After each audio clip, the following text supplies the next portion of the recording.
اعوذ باللہ من الشیطان الرجیم بسم اللہ الرحمن الرحیم کلا لئن لم ينتہ لنسفعا بالناصیہ صدق اللہ العظیم رب اشرح لی صدری ویسر لی امری واحلل عقدۃ من لسانی یفقہوا قولی رب یسر ولا تعسر وتمم بالخیر آمین یا رب العالمین۔ لسان القرآن 2024 کورس کے 57ویں لیکچر میں آپ کی خدمت میں حاضر ہوں، اور آج کے لیکچر میں نے آپ کے سامنے سورۃ العلق کی آیت نمبر 15 تلاوت کی ہے۔ اس آیت کو میں نے کیوں تلاوت کیا ہے آپ کے علم میں ہوگا کہ ہم نے پچھلے لیکچر میں فعل مضارع میں تاکید پیدا کرنا سیکھنا شروع کیا تھا، اور ہم نے دیکھا تھا کہ فعل مضارع میں تاکید پیدا کرنے کے لیے زیادہ تر نون تاکید استعمال کیا جاتا ہے، اور نون تاکید جو ہے یہ فعل مضارع کے آخر میں استعمال ہوتا ہے۔ نون تاکید دو طرح کا ہوتا ہے، یا وہ ساکن نون ہوتا ہے یا پھر وہ شد والا نون ہوتا ہے۔ ساکن نون کو نون خفیفہ کہتے ہیں، اور شد والے نون کو نون ثقیلہ کہا جاتا ہے۔ نون خفیفہ اور نون ثقیلہ میں سے نون ثقیلہ کا استعمال بہت زیادہ ہے۔ نون خفیفہ کا استعمال عرب بھی بہت کم کرتا ہے، اور فعل مضارع کی گردان کے جو 14 صیغے ہوتے ہیں ان میں سے مثنیٰ اور جمع مؤنث کے صیغوں کے ساتھ نون خفیفہ کا استعمال ہوتا ہی نہیں، یعنی عرب بھی انہیں استعمال نہیں کرتا۔ تو گویا 14 میں سے 6 صیغے نکل گئے، تو 8 صیغوں کے ساتھ نون خفیفہ استعمال ہوتا ہے، جو ہم نے پچھلے لیکچر میں دیکھ لیا تھا۔ پچھلے لیکچر کا اختتام میں نے آپ کے سامنے ان الفاظ کے ساتھ کیا تھا کہ قرآن مجید میں نون خفیفہ کا استعمال میرے علم کے مطابق صرف 2 جگہ پر ہوا ہے، اور وہ دونوں جگہیں ایسی ہیں جہاں آپ نون خفیفہ کو پہچان ہی نہیں سکتے۔ ان 2 میں سے ایک جگہ سورہ علق کی آیت نمبر 15 ہے، وہ میں آپ کے سامنے دکھاتا ہوں جی، اور وہ جگہ ہے لَنَسْفَعًا۔ یہ ہے جی لام تاکید اور نون خفیفہ کا استعمال۔ تو میں پورا پروسیجر آپ کے سامنے رکھتا ہوں جی۔ حروف مادہ سے میں بات شروع کرتا ہوں۔ سین، فا اور عین حروف مادہ ہیں۔ باب فتح یفتح سے استعمال ہوتے ہیں، تو ماضی مضارع بنے گا جی صفع یصفع، مصدر ہوگا صفعن۔ معنی خان صاحب کی ڈکشنری اگر ہم کنسلٹ کریں تو ملیں گے کسی کو پکڑ کر گھسیٹنا، اور آیت کا ریفرنس یہی ملے گا آپ کو سورۃ العلق کی آیت نمبر 15 کہ لَنَسْفَعًا بِالنَّاصِیَةِ۔ ترجمہ آپ کو لکھا ہوا ملے گا، تو ہم ضرور پکڑ کر گھسیٹیں گے اس کو پیشانی کے بال سے، اور آگے آپ کو ڈیٹیل مل جائے گی۔ خان صاحب لکھ رہے ہیں کہ لَنَسْفَعًا دراصل مضارع نسفع ہے، اس پر لام تاکید اور نون خفیفہ داخل ہوا تو یہ لَنَسْفَعًا ہو گیا، اور عربی میں یہ اسی طرح لکھا جاتا ہے۔ یہ قرآن مجید کا مخصوص املا ہے کہ نون خفیفہ کی جگہ تنوین لگا کر الف کا اضافہ کر دیتے ہیں۔ قرآن مجید میں صرف 2 مرتبہ ایسا ہوا ہے، ایک اس جگہ اور دوسری سورہ یوسف کی آیت نمبر 32 میں لَیَکُونَن کو لَیَکُونَن لکھا گیا ہے۔ تو ساری ڈیٹیل آپ کو خان صاحب کی ڈکشنری سے مل جائے گی، اور آپ کو پھر اندازہ ہوگا کہ ڈکشنری کس قدر اہم ہے عربی گرامر کے، اور خاص طور پہ لسان القرآن کورس کے طلباء و طالبات کے لیے۔ تو میں آپ کے سامنے اس پوری پکچر کو لکھتا ہوں جی۔ سین، فا، عین حروف مادہ، باب فا، صفع یصفع، اور یصفع سے جب ہم جمع متکلم کا صیغہ بنائیں گے تو آپ جانتے ہیں علامت مضارع نون لگے گی، تو یہ بن جائے گا جی نسفع۔ اب نسفع یہ آپ کو یاد ہوگا ہم نے فعل مضارع کی گردان کو 5 قسم کے صیغوں میں تقسیم کیا تھا، تو یہ پہلی قسم کے صیغے تھے جن کے آخر میں پیش آتی ہے۔ تو پیش والے صیغوں کے ساتھ جب نون خفیفہ استعمال ہوتا ہے تو پیش کو زبر سے تبدیل کر دیتے ہیں، تو یہ بن جاتا ہے جی نسفع، اور نسفع کے ساتھ جب نون خفیفہ لگے گا تو یہ بن جائے گا نسفعن، اور شروع میں لام تاکید لگا تو یہ بن گیا جی لَنَسْفَعًا۔ تو لَنَسْفَعًا یہ اوریجنل بنا، لیکن قرآن مجید کے مخصوص املا کے مطابق اس کو بالکل اس طرح لکھا گیا ہے جیسے ایک واحد یا جمع مکسر اسم جو کہ منصوب استعمال ہوتا ہے۔ تو ہم جانتے ہیں کہ دو زبر اس پر آتے ہیں اگر وہ منصرف ہوتا ہے تو، اور جب دو زبر لکھتے ہیں ہم آخری حرف پر تو اس کے ساتھ ایک الف لکھا جاتا ہے، تو بالکل اس طریقے کے مطابق یہاں پر لنصف ان آپ کو دو زبر کے ساتھ ایک الف کے اضافے کے طور پر لکھا ہوا مل رہا ہے۔ تو عام طور پر قرآن مجید پڑھتے ہوئے کوئی بھی طالب علم جو ہے وہ اس کو فعل مضارع کے تاکیدی اسلوب کے حوالے سے نہیں پہچان سکتا، وہ سمجھتا ہے کہ یہ اسم ہے کیونکہ تنوین آ رہی ہے، اور تنوین ہم جانتے ہیں کہ اسم کی علامت ہوتی ہے، تو یہ اصل میں اسم نہیں ہے بلکہ یہ فعل ہے اور فعل مضارع ہے، اور فعل مضارع جو ہے وہ نون خفیفہ کے ساتھ استعمال کیا گیا ہے۔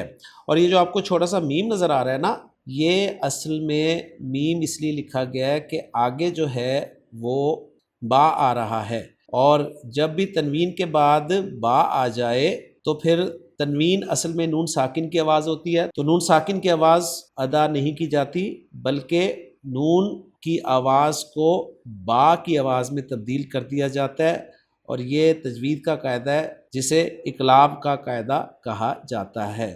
تو یہ لنصف ام پڑھیں گے سے لنصف ان نہیں پڑھیں گے، نون کی آواز نہیں پڑھی جائے گی بلکہ با کی آواز میں نون کی آواز کو تبدیل کر کے پڑھا جائے گا کیونکہ آگے با آ رہا ہے۔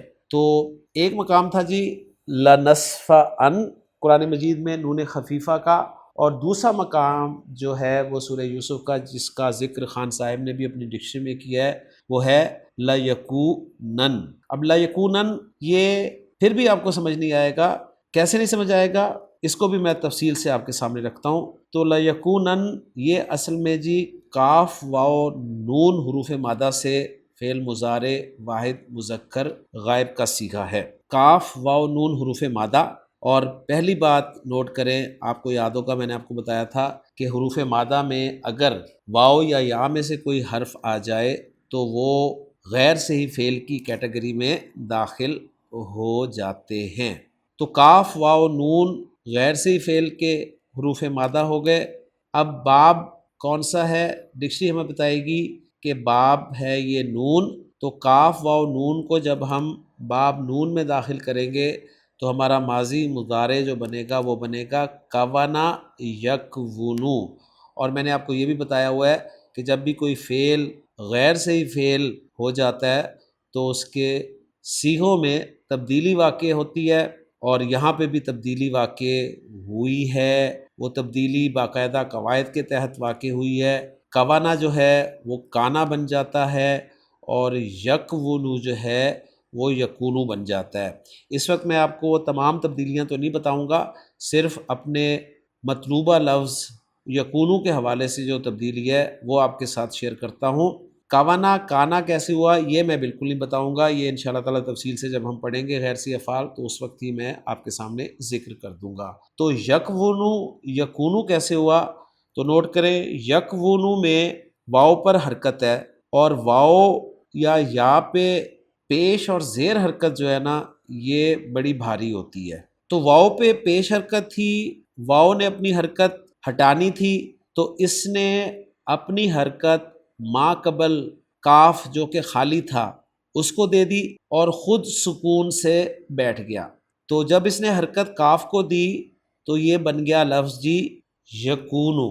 اب یکونو اس میں مزید بھی کچھ چیزیں ہیں جو انشاءاللہ تعالیٰ جب ہم غیر سے فعل پڑھیں گے نا اس وقت میں آپ کو بتاؤں گا، اس وقت آپ کے لیے اتنا ہی کافی ہے کہ یہ یکونو جو ہے یہ اصل میں تھا یکونو، تو یکونو سے یکونو بنا، اور اب یکونو کے ساتھ جب ہم نون خفیفہ استعمال کریں گے تو یکونو ان صیغوں میں سے ہے جن کے آخر میں پیش آتی ہے، تو اس پیش کو ہم زبر سے چینج کریں گے، اور زبر سے چینج کرنے کے بعد جب نون خفیفہ لگائیں گے تو یہ بن جائے گا جی یکونن، اور یکونن کے شروع میں لام تاکید لگائیں گے تو یہ بن جائے گا جی لیکونن، اور پھر لیکونن کو اسی طرح لکھا جائے گا جس طرح لنصف ان کو لکھا گیا، اور یہ رسم الخط ذہن میں رکھیے گا قرآن مجید کا مخصوص رسم الخط مخصوص املا ہے۔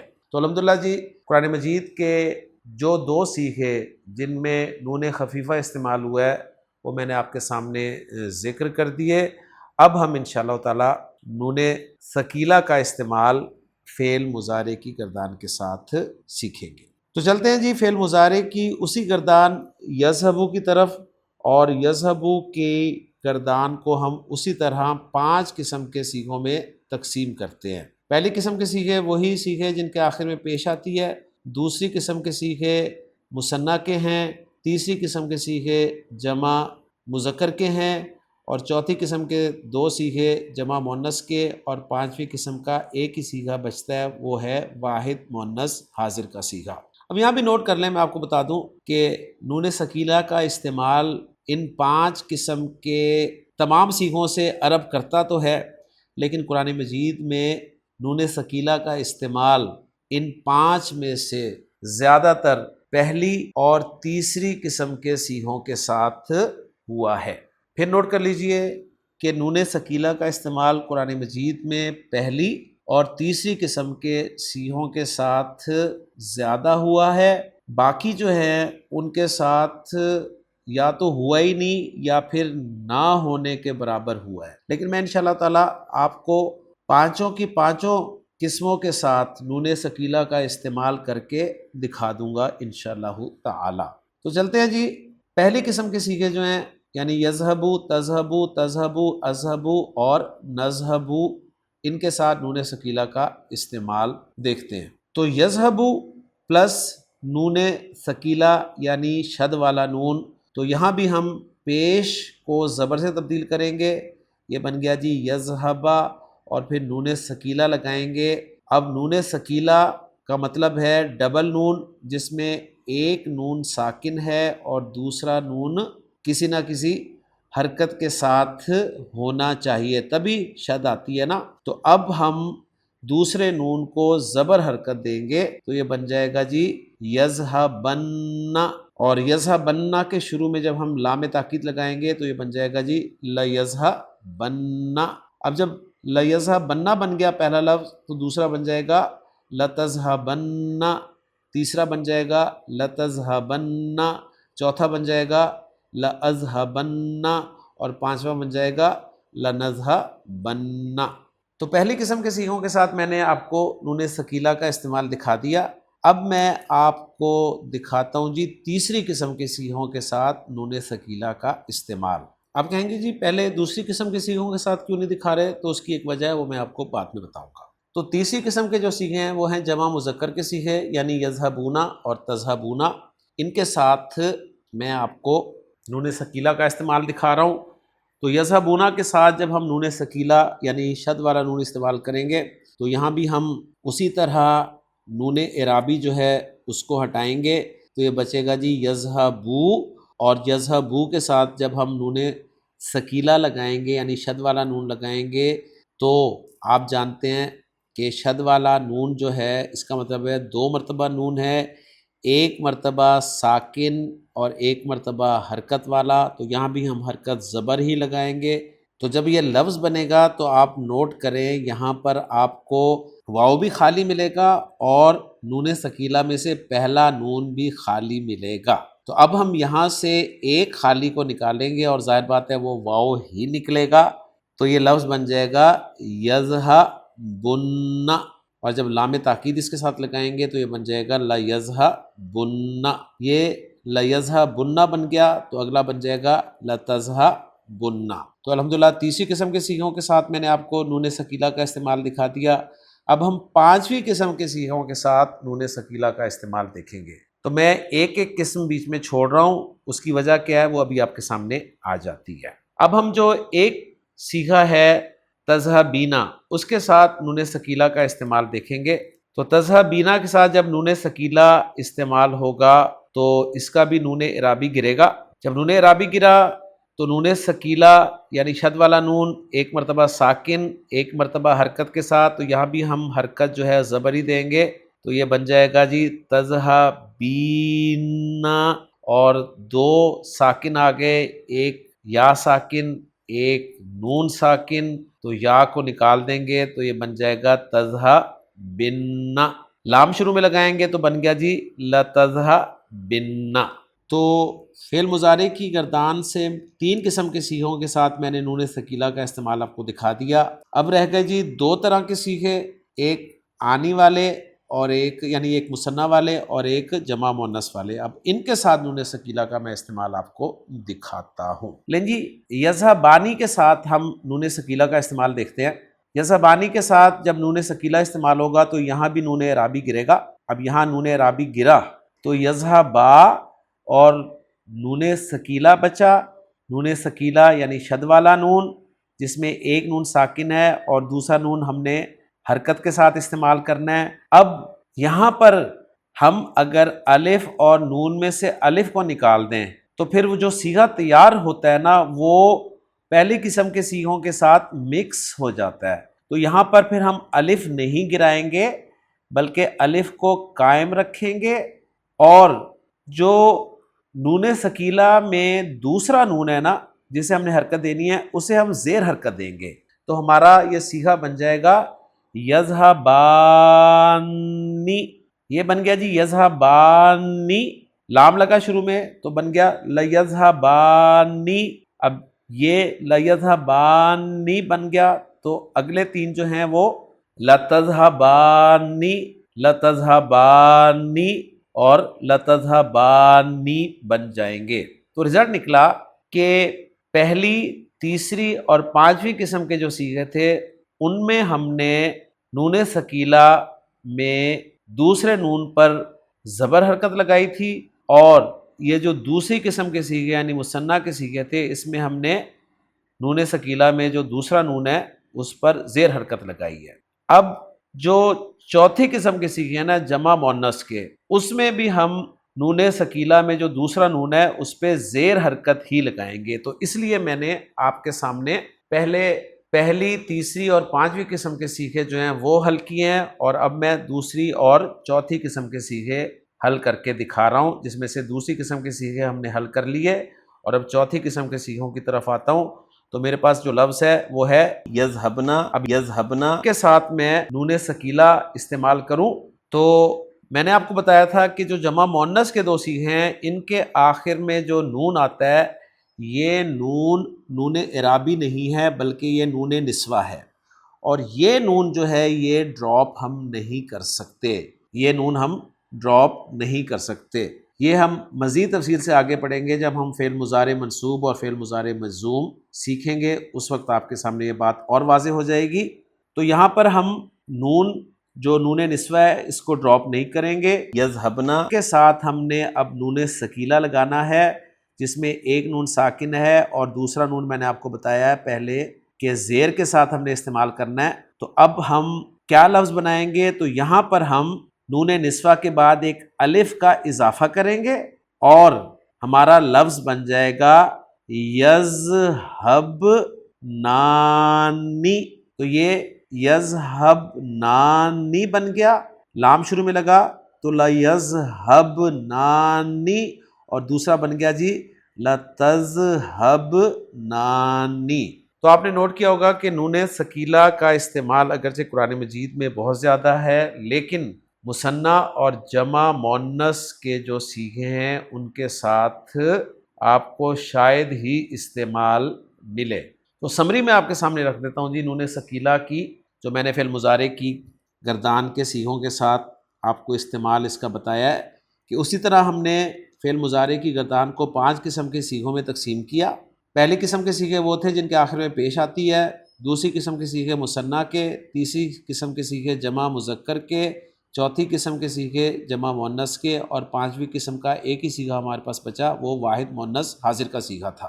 ان 5 قسم کے صیغوں میں سے پہلی قسم کے صیغے، تیسری قسم کے صیغے اور پانچویں قسم کا جو ایک صیغہ ہے ان کے ساتھ جب نون ثقیلہ استعمال ہوتا ہے تو نون ثقیلہ زبر والا ہوتا ہے، اور دوسری قسم کے اور چوتھی قسم کے صیغوں کے ساتھ جب نون ثقیلہ استعمال ہوتا ہے تو نون ثقیلہ زیر والا استعمال ہوتا ہے۔ پہلی بات تو آپ یہ نوٹ کریں۔ پہلی قسم کے صیغوں کے ساتھ جب نون ثقیلہ استعمال ہوتا ہے تو پیش کو زبر سے تبدیل کر دیا جاتا ہے۔ تیسری قسم کے صیغوں کے ساتھ جب نون ثقیلہ استعمال ہوتا ہے تو نون اعرابی گرا دیا جاتا ہے اور ساکن واو کو بھی نکال دیا جاتا ہے، اور پانچویں قسم کے صیغے کے ساتھ جب نون ثقیلہ استعمال ہوتا ہے تو وہاں بھی نون اعرابی گرا دیا جاتا ہے اور ساکن یا کو نکال دیا جاتا ہے۔ لیکن دوسری قسم کے سیغوں کے ساتھ جب نون ثقیلہ استعمال ہوتا ہے تو نون اعرابی یہاں بھی گرا دیا جاتا ہے، لیکن الف جو ہے جو کہ خالی ہوتا ہے اس کو نہیں نکالا جاتا۔ اور جمع مؤنث کے دو سیغوں کے ساتھ جو کہ چوتھی قسم کے سیغے ہیں ان کے ساتھ جب نون ثقیلہ استعمال کیا جاتا ہے تو نون نسوہ کو تو نکال ہی نہیں سکتے، بلکہ نون نسوہ اور نون ثقیلہ کے درمیان ایک الف کا اضافہ کر دیا جاتا ہے۔ تو ہمارے سامنے جو فعل مضارع کی گردان نون ثقیلہ کے ساتھ استعمال کر کے بنتی ہے، وہ اگر میں گردان آپ کے سامنے رکھوں تو بہت مشکل ہو جاتی ہے یاد کرنی اسٹوڈنٹس کے لیے، لیکن مدارس کے طلبہ و طالبات الحمدللہ اس گردان کو بھی پورا یاد کرتے ہیں۔ تو وہ گردان کیا ہے وہ میں آپ کے سامنے رکھ دیتا ہوں جی، لام کے بغیر ہی میں رکھ رہا ہوں۔ تو پہلا صیغہ بنتا ہے جی یذہبن، دوسرا بنتا ہے یذہبانی، تیسرا بنتا ہے یذہبن، چوتھا بنتا ہے تذہبن، پانچواں بنتا ہے تذہبانی، چھٹا بنتا ہے یذہبنانی، ساتواں بنتا ہے تذہبن، آٹھواں بنتا ہے تذہبانی، نواں بنتا ہے تذہبن، دسواں بنتا ہے تذہبن، گیارہواں بنتا ہے تذہبانی، بارہواں بنتا ہے تذہبنانی، تیرہواں بنتا ہے اذہبن، اور چودہواں بنتا ہے نذہبن۔ قرآن مجید میں جیسا کہ میں نے آپ کو کہا کہ نون ثقیلہ کا بہت استعمال ہوا ہے، تو قرآن مجید سے کچھ صیغے ہم دیکھتے ہیں جی۔ میں آپ کو حروف مادہ دکھا رہا ہوں، نون صاد اور را۔ نون صاد را حروف مادہ مدد کرنے کے لیے استعمال ہوتے ہیں، اور باب ان کا نون ہی ہے، بیس یہی ہے۔ تو نصر ینصرو، اب ینصرو کے ساتھ اگر میں اس صیغے کے ساتھ یعنی ینصرو جو پہلا صیغہ ہے اس کے ساتھ ہی نون ثقیلہ استعمال کروں تو پیش والا صیغہ ہے، پیش والا صیغہ جو ہے وہ زبر کے ساتھ تبدیل ہوتا ہے اور نون ثقیلہ زبر کے ساتھ استعمال ہوتا ہے، اور شروع میں لام تاکید لگے تو یہ بن جاتا ہے جی لینصرن۔ تو لینصرن اس کا فاعل میں اس میں جلالہ کو آگے لاؤں تو وہ مرفوع استعمال ہوگا، تو میرا جملہ بن جائے گا لینصرن اللہ۔ اب ذرا ہم ترجمے کی طرف آئیں کہ نون ثقیلہ استعمال جب ہوگا تو ہم فعل مضارع کا ترجمہ کس طرح سے کریں گے۔ تو میں نے یہ بات تو آپ کو پہلے ہی بتائی ہوئی ہے کہ جب قد استعمال ہوتا ہے فعل مضارع کے ساتھ تاکید کے لیے تو فعل مضارع کا ترجمہ زمانہ حال میں کیا جاتا ہے، لیکن جب نون تاکید استعمال ہوتا ہے چاہے نون خفیفہ ہو چاہے نون ثقیلہ ہو تو فعل مضارع کا ترجمہ جو ہے وہ مستقبل میں کیا جائے گا۔ تو اب میں مستقبل میں ترجمہ کروں گا اور زوردار انداز میں کروں گا، یعنی لام بھی بیچ میں لانے کی کوشش کروں گا اور نون ثقیلہ کا بھی استعمال کر کے ترجمہ آپ کے سامنے رکھوں۔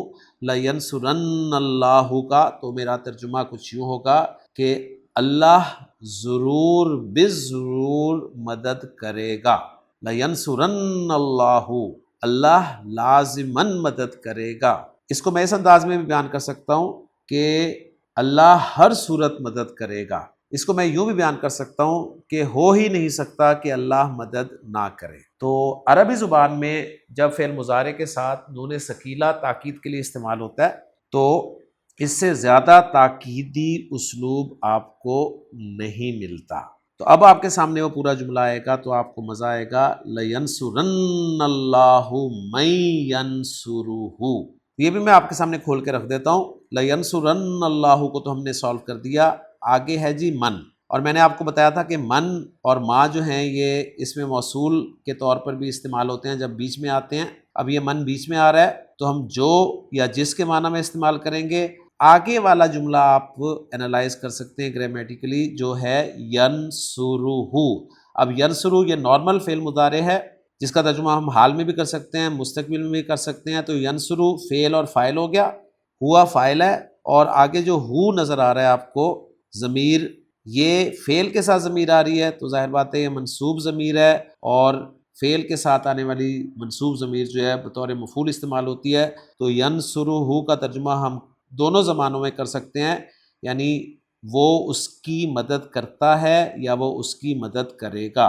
اب من ینصرہ کا ترجمہ ہم کریں تو کچھ یوں بنے گا جو اس کی مدد کرتا ہے یا جو اس کی مدد کرے گا۔ تو اب پورا جملہ ہم ٹرانسلیٹ کریں، لَيَنْصُرَنَّ اللَّهُ مَن يَنْصُرُهُ، تو کچھ ترجمہ اس طرح بنے گا کہ اللہ ضرور بالضرور مدد کرے گا، کس کی؟ اس کی جو اللہ کی مدد کرتا ہے یا اللہ کی مدد کر رہا ہے یا اللہ کی مدد کرے گا۔ تو یہاں سے آپ کو یقین ملے گا کہ اگر آپ اللہ کی مدد کر رہے ہیں، کرتے ہیں یا کریں گے تو اللہ ہر صورت آپ کی مدد کرے گا۔ اور اللہ کی مدد سے کیا مراد ہے؟ تو اللہ کی مدد سے مراد اللہ کے دین کی مدد ہے جی۔ اللہ کے دین کی مدد جو کرتے ہیں، جو کر رہے ہیں یا جو کریں گے، اللہ تعالیٰ نے انہیں انشور کیا ہے کہ اللہ لازماً ضرور بالضرور ہر صورت ان کی مدد کرے گا۔ اب قرآن مجید سے ایک مقام میں آپ کو اور دکھاتا ہوں جی، لیکن اس سے پہلے ہم تھوڑی سی ورکنگ کر لیں۔ حروف مادہ ہے میرے پاس، یہ قاف عین دال باب نون، قعدہ یقعدو۔ قعدہ یقعدو ڈکشنری میں ہم دیکھیں گے خان صاحب کی تو ہمیں کا ترجمہ مل جائے گا قعوداً مصدر کے تحت بیٹھنا۔ اب قعدہ یقعدو میں یقعدو سے میں صیغہ استعمال کر رہا ہوں جی واحد متکلم کا، تو وہ ہے جی اقعدو۔ اب اقعدو کے ساتھ جب میں لام تاکید اور نون ثقیلہ استعمال کروں گا تو یہ بن جائے گا جی لأقعدن۔ تو اب لأقعدن کا ترجمہ آپ سمجھ سکتے ہیں، وہ یہ ہے کہ میں ضرور بالضرور بیٹھوں گا، میں ہر صورت بیٹھوں گا، میں لازماً بیٹھوں گا۔ تو یہ الفاظ قرآن مجید میں آپ کو ملیں گے سورۃ الاعراف میں، جہاں پر ابلیس نے اللہ تعالیٰ کو چیلنج کرتے ہوئے کہا تھا کہ قال فبما اغویتنی لأقعدن لہم صراطک المستقیم۔ تو اب یہاں پر دیکھیں جس انداز میں شیطان نے چیلنج کیا تھا، اللہ تعالیٰ نے اس چیلنج کو اس انداز میں بیان فرمایا کہ اس نے کہا کہ لأقعدن، میں ہر صورت بیٹھوں گا، میں لازماً بیٹھوں گا، لہم ان کے لیے، کہاں بیٹھوں گا؟ صراطک، تیرے رستے پر۔ اور کون سا رستہ؟ المستقیم، سیدھا۔ یعنی میں انہیں گمراہ کرنے کے لیے ہر صورت لازماً تیرے سیدھے رستے پر بیٹھوں گا۔ اور پھر صرف بیٹھوں گا ہی نہیں، اگلے الفاظ پر آپ غور کریں، وہاں بھی آپ کو لام تاکید اور نون ثقیلہ مل رہا ہے، ثم لآتینہم، تو دیکھیں لام بھی مل گیا اور نون تاکید بھی مل گیا، لآتینہم، پھر میں ان پر آؤں گا، یعنی ان پر حملہ کروں گا، من بین ایدیہم، ان کے سامنے سے، ومن خلفہم، اور ان کے پیچھے سے، وعن ایمانہم، ان کی دائیں جانب سے، وعن شمائلہم، اور ان کی بائیں جانب سے، ولا تجد اکثرہم شاکرین، اور اے اللہ تو ان میں سے اکثر کو شکر کرنے والا نہیں پائے گا۔ تو قرآن مجید میں آپ نون ثقیلہ والا ٹاپک پڑھنے کے بعد قرآن مجید کے الفاظ کو جو اپریشیٹ کریں گے وہ گرامر کے بغیر بہت مشکل ہے۔ اسی طرح آپ کو یاد ہوگا میں نے پچھلے لیکچر کے آغاز میں جو آیات پڑھی تھی، ان میں نے ایک آیت آپ کے سامنے یہ بھی رکھی تھی کہ وَلَنَبْلُوَنَّكُمْ بِشَيْءٍ مِّنَ الْخَوْفِ وَالْجُوعِ وَنَقْصٍ مِّنَ الْأَمْوَالِ وَالْأَنفُسِ وَالثَّمَرَاتِ وَبَشِّرِ الصَّابِرِينَ۔ تو یہاں پر نوٹ کریں، یہ جو لَنَبْلُوَنَّ ہے یہ بھی وہی فعل مضارع نون ثقیلہ کے ساتھ استعمال ہے، شروع میں لام آپ کو نظر آ رہا ہے، اور با، لام اور واو حروف مادہ آپ کو نظر آ رہے ہیں، اور با سے پہلے جو نون ہے یہ بتا رہا ہے کہ یہ جمع متکلم کا صیغہ ہے، اور نبلو وہ تھا، یہ اصل میں پیش کو زبر سے چینج کیا گیا اور نون ثقیلہ استعمال کیا گیا، شروع میں لام تاکید لگایا گیا، تو یہ بن گیا جی لَنَبْلُوَنَّ۔ تو اب یہاں پر آپ کو اندازہ ہوگا کہ اللہ تعالیٰ فرما رہے ہیں وَلَنَبْلُوَنَّكُمْ بِشَيْءٍ مِّنَ الْخَوْفِ، ہم ضرور بالضرور آزمائیں گے تمہیں کسی چیز کے ساتھ۔ اب وہ کوئی چیز کس کس میں سے ہو سکتی ہے؟ من الخوفی، خوف سے، والجوعی، بھوک سے، ونقص من الاموال والانفس والثمرات، مال، جان اور پھلوں میں کمی سے، وبشر الصابرین، نبی کریم صلی اللہ علیہ وسلم سے فرمایا جا رہا ہے آپ صبر کرنے والوں کو خوشخبری سنا دیں۔ تو الحمدللہ جی میں نے نون ثقیلہ کا استعمال آپ کو تفصیل سے بتا دیا، قرآن مجید میں بہت زیادہ استعمال ہے نون ثقیلہ کا۔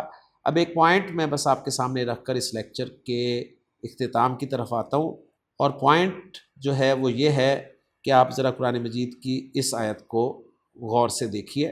سورۃ البقرہ کی آیت نمبر 144 ہے، اس کے ان الفاظ کو ذرا اچھی طرح سے دیکھیے۔ اللہ تعالیٰ فرما رہے ہیں وَإِنَّ الَّذِينَ أُوتُوا الْكِتَابَ لَيَعْلَمُونَ أَنَّهُ الْحَقُّ مِن رَبِّهِمْ۔ اب یہاں پر نوٹ کریں لَيَعْلَمُونَ لکھا ہوا ہے، گویا یعلمون فعل مضارع ہے، جمع مذکر غائب کا صیغہ ہے، اور اس کے شروع میں لام آپ کو نظر آ رہا ہے، اور یہ لام جو ہے یہ لام تاکید ہی ہے، لَيَعْلَمُونَ۔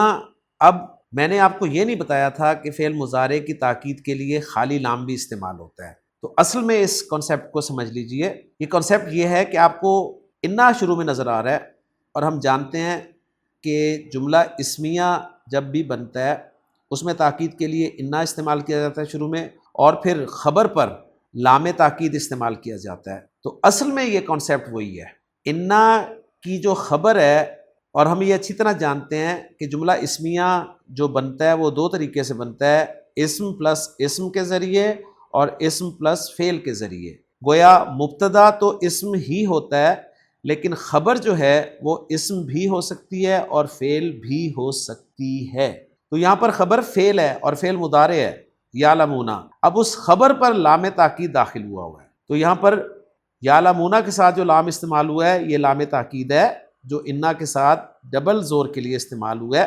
بہرحال کچھ گرامر والے یہ بھی لکھتے ہیں کہ فعل مضارع کے ساتھ اگر خالی لام تاکید استعمال ہو تو فعل مضارع کا ترجمہ حال میں کیا جاتا ہے، لیکن آپ اس کو اس طریقے سے بھی دیکھ سکتے ہیں کہ اگر فعل مضارع کی تاکید قد حرف کے ذریعے ہو، لقد کے ذریعے ہو یا خالی لام کے ذریعے ہو تو فعل مضارع کا ترجمہ حال میں کیا جاتا ہے، اور اگر فعل مضارع کی تاکید نون تاکید کے ذریعے ہو تو فعل مضارع کا ترجمہ صرف مستقبل میں کیا جائے گا۔ تو میں نے چاہا کہ اس لیکچر کی برکت سے یہ ایک چھوٹا سا پوائنٹ جو ہے یہ بھی آپ کو کلیئر کر دوں۔